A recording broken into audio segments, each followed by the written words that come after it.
Hey guys, welcome to GamesCom Update Part 1 and with Just Man. And I've decided to, instead of doing a Today in Gaming episode tonight, I'll just keep updating you guys on GamesCom. So right now we're on GamesCom Update Part 1, and as the day progresses and as the week progresses, we'll be getting more and more parts as we get more and more news. So right now we have quite a lot of things to report on, so let's just get this started. So first thing we have is the PlayStation Price Drop was announced at Sony's GamesCom 2011 press conference, and for the US for 160GB model, the new price is $249, and that's effectively the same price as the PlayStation Vita. So it's good for people who are in the market for a PS3, but it's bad for people.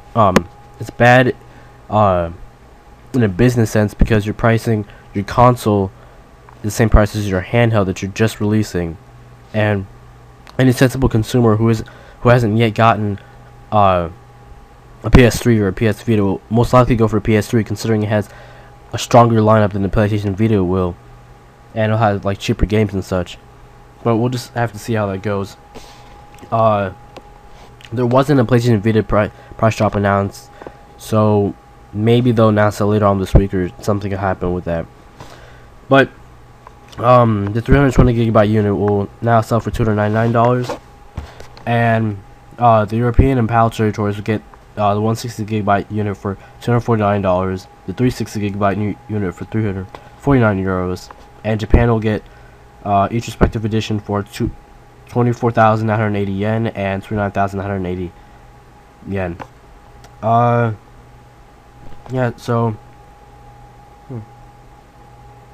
up to our next article, we have confirmation that every PlayStation Vita title released will be available for download off the PlayStation Store, and in addition to going into the store and buying it on the memory stick.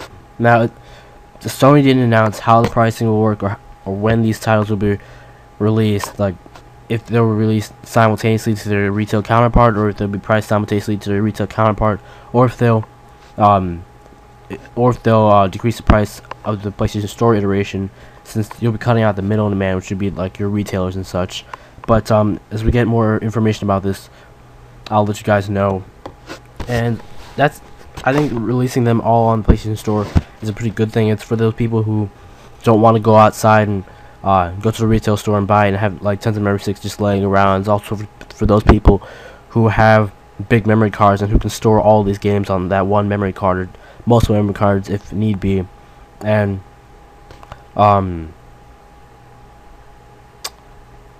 yeah, so also one thing that bugs me is that there's a bad side to this, in that it could take up a lot of memory. Sony didn't announce how much memory the PlayStation Store iterations will be taking up, but depending on how big these games are, it could fill up your memory device pretty quickly. So I think memory card sales would go up once the PlayStation Vita comes out, because people will be buying more memory cards to buy their games off the PlayStation Store. But yeah, so our next piece of news comes in with Resistance Burning Skies, and this is going to be the PlayStation Vita iteration of the Resistance series. This Resistance title will take place before Resistance 2, during the first Chimerian invasion of Earth, and you'll be playing as Jim Riley, a firefighter who takes up the mantle as hero to stop the Chimerian invasion. And I've already uploaded a video of the reveal, and it has a quick gameplay demo of it. There's more gameplay available at GamesCom itself, and I can't get a hold of that since I'm not at GamesCom. So all the people who are over there in Germany, there's more to that video if you just go to GamesCom and go play the demo. But from what I've seen of the Resistance Burning Skies, it looked very crisp, and it makes great use of the touchscreen, whether it's from aiming and cooking and throwing a grenade, or targeting multiple enemies for your secondary fire, or targeting an enemy for your grenade launcher, or or touching the axe to use it as a melee weapon instead of switching weapons. It makes up for a lack of not having an R2 or L2 button, or for all you Xbox people, like trigger buttons. So it's very good. And I also like how if you're in combat and you crouch, automatically goes into cover behind like a structure if you're in front of it. And if you tilt the PlayStation Vita forward, it automatically aims out of cover into your sights, so you can start firing at the enemy. But of course, if you don't want to do that, you can always just press the L button. It'll just get out of your, it'll just aim over the cover. But yeah, that's all I have to say for the Resistance Burning Skies. It hasn't been announced when the game will come out, so I will update you as we get more news on that. Next up, we have some new Infamous 2. It's not DLC, but it's a standalone title on the PlayStation Store, similar to how Ratchet & Clank Quest for Booty was a standalone title on the PlayStation Store. But this is called Infamous 2 Festival of Blood, and it's not sure if it's canon with the PlayStation with Infamous 2, but since it's a standalone title on the PlayStation Store, we can probably assume that it won't be canon. But this takes place in New Marais again on a cold, dark night, and it takes place in the course of one night. Cole McGrath has been bitten by vampires who have invaded New Marais, and before the day runs out, he has to go find the vampire king, or the head vampire, and kill him to get his to rid him of the curse or whatever, and rid the town of all the vampires.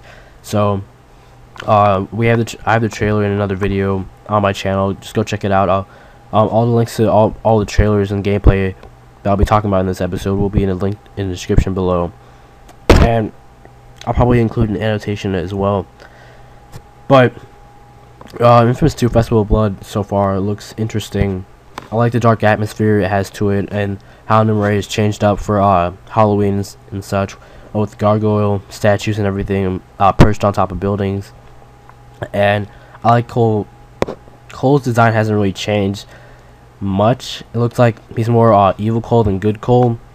He's got that kind of dark aspect going on when he's a vampire, and he has some fangs going on. And one thing that kind of surprised me at the end of the trailer was Cole biting into a woman, lots of blood spurting out of her neck. I didn't really think Infamous 2 was not that violent of a game. I mean, you never really saw lots of blood, so to have all that blood in this game makes me question: will this game be rated T, or will it be rated M because of excessive violence? So, as more news comes out of Infamous 2 Festival of Blood, I'll be updating you guys. So next up, we have DMC Devil May Cry. This is the new Devil May Cry title that we first saw we first saw a trailer of last year, and we saw a picture of the new Dante, and people reacted with the scans saying that the new Dante looks emo and we don't like him, we want the old Dante back. And Ninja 3, the developers of Heavenly Sword, have not changed up the new Dante, or haven't changed from the new Dante. They're keeping him, and they just released the new gameplay trailer from GamesCom, and from what I've watched, it looks pretty interesting. The scythe looks like it can be the scythe in conjunction with the sword or the gun looks like it can be used to chain long combos, to get very long combos, and it just looks interesting. I like the scythe better than the sword or the gun, and I like how the trailer was presented, what with each slash of the scythe going with the music and all the accents and such. It was a very good gameplay trailer, especially since this will be our second time seeing this new Devil May Cry in action. And keep in mind that this is still in development, so that's not what the final Devil May Cry may look like. It can still be changed. Dante's model could still be changed as well, and the graphics can still be polished up and improved. The release date for this game has not been announced either, but I'll be updating you guys as well on this. It's going to be out for the PlayStation 3 and the Xbox 360, presumably next year. And the final thing I have to report to you guys for this episode of Gamescom update of the Gamescom 2011 updates is the new Mass Effect 3 gameplay trailer. And this gameplay trailer focuses primarily on the shooting mechanics, the new Mass Effect 3, and how they've improved from Mass Effect 2, and it looks pretty interesting, especially coming from someone who hasn't personally played the Mass Effect series. It looks like something that would it looks very enticing, something that makes me want to play it. So now seeing this gameplay trailer, I might go back and check out Mass Effect 1 and Mass Effect 2, especially since Mass Effect 2 is now on PS3, and you can get it for like a cheap price. Probably check your local GameStop or Amazon or wherever you buy your gaming video games to check for the price. But it looks pretty interesting. The show starts out with Shepard going in with his troops and taking out a swarm of enemies. It shows them using some, I think, energy attacks and some stun attacks and some team attacks here and there. And then it shows Shepard cutting some guy with his new arm blade. Sorry, I don't know everything that was happening in the show since I haven't really checked up on Mass Effect 3. But and then it goes on to some mini boss appearing out of the sky, and he has this mech suit on. They can't penetrate the armor, and it looks like he kills that lady by breaking her back with his arms. And then Shepard's partner throws an EMP grenade, and it disables his armor. And Shepard goes in for the kill with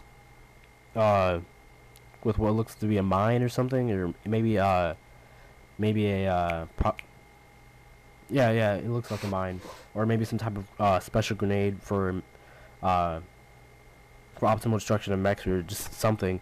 But it looks like a very interesting game, and I think they really have, and from what I've seen, I think they have really improved on the shooting mechanics as opposed to Mass Effect 2. And it's reported that Mass Effect 3 is more of an RPG than a shooter this time around, because Mass Effect 2, it was kind of leaning more towards more towards the shooting than it was towards the RPG aspect. So to know that they're leaning more towards the RPG aspects in this one, but they've still improved upon the shooting, is a very good thing. It shows that BioWare is really dedicated to Mass Effect franchise, and it shows that they're really working to improve their game in every aspect that they possibly can.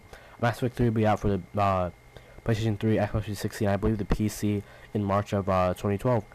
So that's it for Gaming Update Part 1. I'll be bringing you Gaming Update Part 2 later on in the day. It's been Jesse Man. Peace.